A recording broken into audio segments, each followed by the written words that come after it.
जय हिंद साथियों, आपके अपने प्यारे YouTube चैनल आपन रामनगरी में ढेर सारा स्वागत है। साथियों, पिछली वीडियो में हम लोग राष्ट्रीय लोक अदालत के गठन एवं उसके महत्व पर चर्चा कर रहे थे कि लोक अदालत से लोगों को क्या लाभ है, किस प्रकार से राष्ट्रीय लोक अदालत के गठन के उपरांत लोगों को सरल, शीघ्र एवं सस्ता न्याय मिलना संभव हुआ है। साथियों, आज की वीडियो में हम लोग पारिवारिक न्यायालय फैमिली कोर्ट के बारे में चर्चा करेंगे।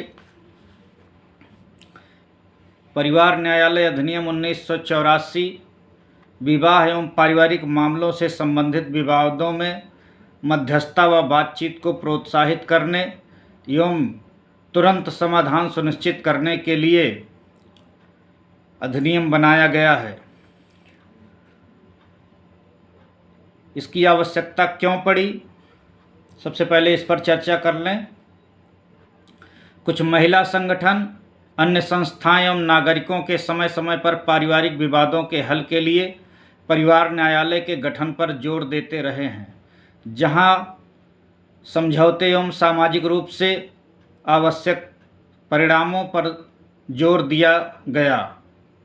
वहीं प्रक्रिया एवं साक्ष्य संबंधी रूढ़ नियमों को दरकिनार कर दिया गया। विधि आयोग ने अपनी 59वीं रिपोर्ट 1974 में इस बात पर जोर दिया है कि परिवार संबंधी विवादों में न्यायालय को साधारण सिविल मामलों में अपनाए जाने वाले दृष्टिकोण से बिल्कुल अलग दृष्टिकोण अपनाना चाहिए और ऐसी कोशिश करनी चाहिए कि मुकदमा चलने के पहले ही समझौता हो जाए। नागरिक प्रक्रिया संहिता कोड ऑफ सिविल प्रोसीजर को 1976 में संबोधित किया गया, ताकि परिवार से संबंधित मामलों में याचिका एवं अदालती कार्यवाही के लिए विशेष प्रक्रिया अपनाई जा सके। अब भी न्यायालयों द्वारा पारिवारिक वादों के समाधान के लिए मध्यस्थता या समझौताकारी उपायों का जिस तरह उपयोग किया जाना चाहिए था, उस तरह उपयोग नहीं किया जा रहा है। इन मामलों को सामान्य सिविल मामलों की तरह ही देखा और बरता जाता है, जिसमें विरोधी दृष्टिकोण ही हावी रहता है। इसीलिए जनहित में इस बात की आवश्यकता महसूस की गई कि पारिवारिक विवादों के समाधान के लिए परिवार न्यायालय स्थापित किया जाना चाहिए। इस प्रकार पारिवारिक न्यायालय के स्थापित करने का जो मुख्य उद्देश्य है, उसके कुछ कारणों की चर्चा हम आपसे कर दे रहे हैं। एक, विशेषीकृत न्यायालय का सृजन करना, जो केवल पारिवारिक मामले ही देखेगा, जिससे कि ऐसे न्यायालय को ऐसे ही मामलों में त्वरित निस्तारण की आवश्यकता विशेषज्ञता प्राप्त हो जाए।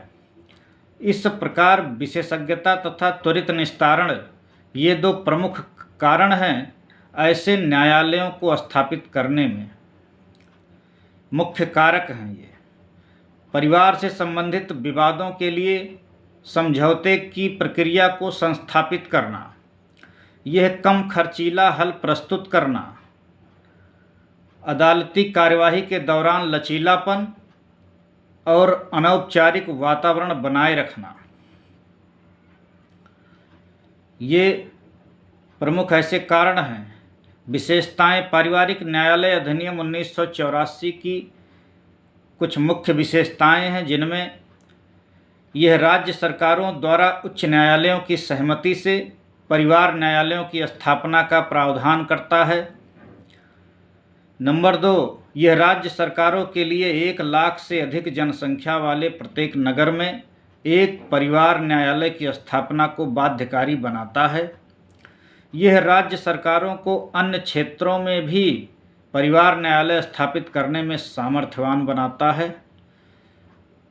यह परिवार न्यायालयों के क्षेत्राधिकार के अंतर्गत विशेष रूप से विवाह संबंधी राहत, विवाह की अमान्यता, न्यायिक विलगाव, तलाक, वैवाहिक अधिकारों की बहाली या पुनः प्रतिष्ठापन अथवा विवाह की वैधता की घोषणा अथवा दंपत्ति या उनमें से एक की संपत्ति किसी व्यक्ति का औसतता संबंधी, किसी व्यक्ति का अभिभावक अथवा किसी नाबालिग का संरक्षक संबंधी, पत्नी, बच्चों एवं माता पिता का गुजारा भत्ता संबंधी। परिवार न्यायालय के लिए यह अनिवार्य है कि वह सबसे पहले किसी पारिवारिक विवाद में संबंधित पक्षों के बीच मेल मिलाप या समझौते का प्रयास करे। इस चरण में कार्यवाही बिल्कुल अनौपचारिक होगी और रूढ़ नियमों का पालन नहीं किया जाएगा।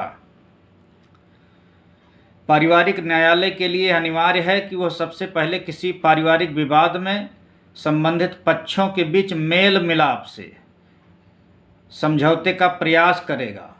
इस चरण में कार्यवाही बिल्कुल अनौपचारिक होगी और रूढ़ नियमों का पालन नहीं किया जाएगा। यह समझौता वाले चरण में समाज कल्याण एजेंसियों तथा सलाहकारों के साथ ही चिकित्सीय एवं कल्याण विशेषज्ञों के सहयोग का भी प्रावधान सुनिश्चित करता है। यह प्रावधान करता है कि परिवार न्यायालय के समक्ष उपस्थित किसी विवाद से संबंधित पक्षों का एक अधिकार के रूप में विधि अभ्यासी द्वारा प्रतिनिधित्व नहीं किया जाएगा। एक बार पुनः रिपीट कर दे रहे हैं। यह प्रावधान करता है कि पारिवारिक न्यायालय फैमिली कोर्ट के समक्ष उपस्थित किसी विवाद से संबंधित पक्षों का एक अधिकार के रूप में विधि अभ्यासी अर्थात जो कानून के जानकार हैं, अभ्यस्त हैं, द्वारा प्रतिनिधित्व नहीं किया जाएगा। हालांकि न्यायालय न्याय के हित में किसी विधि विशेषज्ञ की सहायता ले सकता है, न्याय मित्र के रूप में। यह साक्ष्य तथा प्रक्रिया संबंधी नियमों को सरलीकृत बना देता है।